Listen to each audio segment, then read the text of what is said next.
ne palasa badde naffe ne twamulabako eri mu federation problem anti ababuuzi bafuna bamusuuza kati oyinza obutabuusanga gavumenti ekola bintu ng'ebyo kibadde kyetaagisa ekyo kati gavumenti ng'erina ababuuzi bwe bati ogenda kusinkana ebintu bingi era nze buleensanga oluguudo ngamba hakozi bagunde be bagiwabula bamuyita King Saha talina bigambo biwomuheri Eddie Kenzo amwambalidde. Kenzo ebyaddala agamba nti bwe tuba nga tukyayinanga oyo omu ku bawobozi bwa pulezidenti nga bafulufiga bakusaasira ebizibu tukyayina by'amaanyi omutuufu si mutuufu kyenkusaba mu vidiyo eno mulimu ebyokuyiga. Mukazi wa Kenzo bamubuuza ku New Uganda era ekifaananyi n'akisiiga naye byaddala abantu bamutabukidde. Ngenda kulaga engeri gye yazzeemu. Kenzo naye muyina ayanukudde King Saha n'abalina endowooza ng'eza King Saha. Kakati mukyala Besigye naye muyina mu vidiyo eno abadde mukambwe abuuza zino ssente ziwewa abayimbi zaamwewa musolo oba nedda. Ono naye Kenzo bamwambaliddeyo. Kenzo ye ali mu katu wuliriza. problem anti ababuuzi bafuna bamusuuza kati gavumenti ng'erina ababuuzi bwe bati ogenda kusinkana ebintu bingi era nze buleensanga oluguudo ngamba hakozi bagunde be bagiwabula amazima mulabye oluguudo nga mujja abasajja balukola baaluvaako oluguudo lw'Ennakawuka kati bo kye baakola ate nabo bayinza oba tebakimanyi nti baakola empompogoma y'ababbi kati beekweka awo emmotoka ebejja batega kayinja kaabwe balina engeri gye bakakasuka kati golalinga mu kayinja oti nga abayaye babuuka mu kinnya n'ettooki n'emmotoka zigwamu awo wennyini awo natandise okufuna ebizibu olwa solution eringa eyagala okukolebwa. Bagiyita citizen reaction. Winnie Byanyima mukyala Besigye era nga senior citizen mu ggwanga lya Uganda abuuza, are these public funds from us taxpayers? What criteria are there for spending? Where will funds be accounted for? Abuuza ssente zoogerwako Eddie Kenzo ezaweebwayo mu bayimbi nti abantu bakoze reaction. Kenzo bamuyingidde. Ono agambye nti doesn't know that. Kenzo doesn't know that. What he's saying can put him in jail in some countries because it's corruption. Public funds are supposed to be accounted for. They should be helped. By the way, for abasomye ku byafaayo akatinitini bw'ogenda maaso ne weekebejja anti wezibanga public funds, whoever took it will be accounted for someday. For someday, it may not be now, it may not be today or the other time, but for someday. Kasitona sigalanga oli mulamu akaseera ako kayinza okujja okusinza ku byafaayo abamu bye tusomye. Ono n'agamba nti imagine, I thought who he went to school wasted time since life, all in struggle until I made this from Eddie Kenzo. I realized he's illiterate just after saying Museveni brought natural resources to Uganda. Abantu bavumye Kenzo mu your post. Ugandans need a new Uganda now. My question is, which one is a new Uganda? Akali, Honorable Minister Fiona Nyamutoro era nga yeesimbyewo okukiikira ekitundu ky'Ennebbi. Mu West Nile bye bimu ku bitundu ebisinga okuba nti byavu nnyo era mu Uganda bw'ova ku Karamoja mu regions West Nile yeddako okubeera enjavu. Ndowooza Honorable Minister katumujjukizemu bino wammanga nti district ye ajagenda okukiikira oba ekitundu kyakiikirira generally West Nile eyo mu Nebbi eyo bimu ku bitundu ebisinga okuba nga byavu ddala era nga bano beeyaguza lujjo. Ebimu ku bisinga okuba nga byatabwanya. Nkijja ku question yali jazzeemu n'agamba nti do we need a new Uganda? Era new Uganda yefaanana etya? Honorable Minister nga bwayagala okujja mu parliament ze muwagira era abantu beeyo ndowooza mu mwaka olw'ensonga nti bw'ova ku bitundu nga Lammo, Agogo, Yumbe, ekitundu ky'Ennebbi bye bimu ku bitundu ebikyasinzeemu obwavu obukudde ejjembe osobola okuba nga okiraba n'okiraba gwagobera bulungi nnyo nti ebifaananyi bino biri ku internet osobola okukebera nti bw'ogenda mu mazzi amazzi si mayonjo bw'ogenda ku bya education si bituufu ebyaddala abantu beeyo okusoma kibulamu minisita nga gwagenda okubakiikira buno nabo obubaka bo naddala nga tuyagala New Uganda. Mu New Uganda nno oteekwa okuba nga Honorable Minister ng'onaakiikira abantu bo amazzi weetaaga okuba waakazzi akalungi akali clean. Honorable Minister abantu bo baavu nnyo ekisusse nti ne ku mwanjaawo my goodness abantu waliyo ndowooza ba alulu nnyo abasoma geography ase ekitundu ekyo Honorable Minister nga ye ataategedde ku New Uganda Darius gy'abadde amubuuza ebyo bye bimu ku byetaagisa. Nina Rose yafuna kaadi era namusanyukirako Nina Rose. Nina Rose oyo ajja kusurprising abantu bangi nnyo. Omuntu nga tokolaganako naye on a personal base oyinza obutamumanya. Naye Nina Rose wa buvunaanyizibwa ate nze kyemmanyi obukulembeze si size responsibility.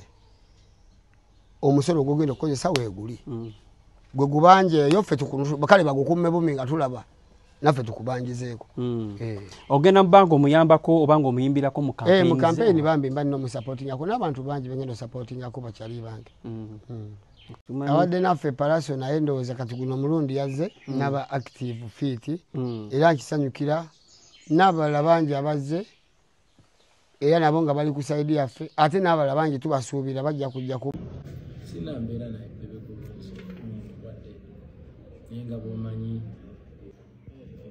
but nze sina buzibu na bebe because why lwaki mbazirawo nembeerawo nembeera ne bebe forward fena tuli mu kukola mulimu gwa muzeeyi ng'abawagizi tumuwagira so tiyina nsonga lwaki tuba tulina okuddaawo ate tukayane enyimba ezimu eziri ku alubamu ya muzeeyi oluyimba ngenda kutikinga baasi ne waliwo omuyimbi munno tebayita King Fa yaluzeemu ate ye mu version ya Kyagulanyi ngenda kutikinga no nga mulwana okuteekawo copyright mu nkola ensonga eyo gyogerako ki wano tunagambye nyina wali omunamawulire adde ambuzizaako ne mugaawa ne tuli mu kuvuganya we are in competition mulitri kyamu ki akozesa buli kimu skills zonna ez'emirembe nga si bya kulwana nga si bya health competition kati nze ng'omuntu acompetinga mu byobulungi ebitali bya kulwana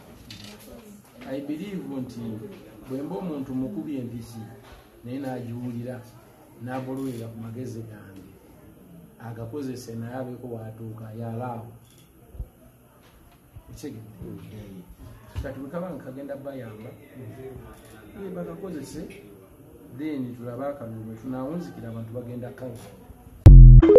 Eddie has always been very supportive of my career from day one. I think I keep telling him that he's one of the greatest challenges I have because he hypes me a lot. He thinks I can do anything. And I keep telling him I'm not superwoman. He's like, no, you can't even be superwoman if you want. I'm like, no. So he has always been like that. It's just that you guys have just seen him come out now publicly. But he's always been the one. He has always been that one person who is pushing me. Go higher, you can do this, you can do that, you can do that. Because for him, I think even way before I became a lawyer, he would insist on that you're going to be a great leader in this country. I know it for sure, and I see it happening. So it's a blessing. It's a blessing to have a partner who believes in you and who proudly associates to see that your dreams are achieved. I know my spies are now voting. It is also moving on well, so that has helped me balance it. I certainly cannot do it alone. If I am to do it alone, I would probably be dead by now. Okay. We can't avoid, of course, talking about him, but briefly, when you were campaigning, I have a video campaign. I was like, how did the Honorable convince Eddie to go into campaigns? To campaign for me? Yes. I didn't convince him. Because he was on ground. I didn't convince him. Eddie has always been very supportive of my career from day one. I think I keep telling him that he's one of the greatest challenges I have because he hypes me a lot. He thinks I can be anything. And I keep telling him I'm not superwoman. He's like, no, you can't even be superwoman if you want. I'm like, no. Yes, zinanonyo mulimo. Nzisaba mulimo. Era ne Kenzo Mugambi. Mugambi gwe Kenzo. Bana bakubetweyinze. Kati njagala onteeke kakiiko ka Federation yakalya ssente. Mbeera omumyuka wo. Kenzo njagala kubeera mumyuka wa Vice President wa Uganda National Musician Federation. Agamba ate pazo tomanyi luzungu ne muga please. Kenzo njagala ontegeere. Ne bw'olaba simuta gwe tewalabye bu video nga ndi naye ku campaign buli kadde omugagamba mu kumukuba kaama atatya mukama we tawangaala buli kadde mba mukuba Eddie Kenzo kaama njagala bwamumyuka Kenzo yanga Nande saso manengo angwecho. Nangamba simanyiruzu. Changu byecho. To mwanyina nwanye sedwa njonye sedwa bakulwanye na yole meddewo batema bu video ataka noke wakomyewo batema bu video teba postinga video ngaba abalulu basanyuka batema wali ne baganda banange be banwana akulembedde campaign waliwe cyane cya comment zene kigamba mbona yimbira bitoke ngate bafutu miziba mulisa senkayi seba ne coach Clement yakunyonkedde nagamba coach Clement wafangoni mbona yimbira bitoke nendagala empewe ebifuwa nebyenyi amanyo oveno yali alabyeyo lutalo ya demisa kisema kula lwaki gwali ajja kubuza lwaki ka milioni tajjeno ne gula nende manyina zo ina kali ka kodi kosoko bakubaka omuche kaddamu bayimba oyimba yebigambo kudi bajimba mu lulango emyere nyere nyere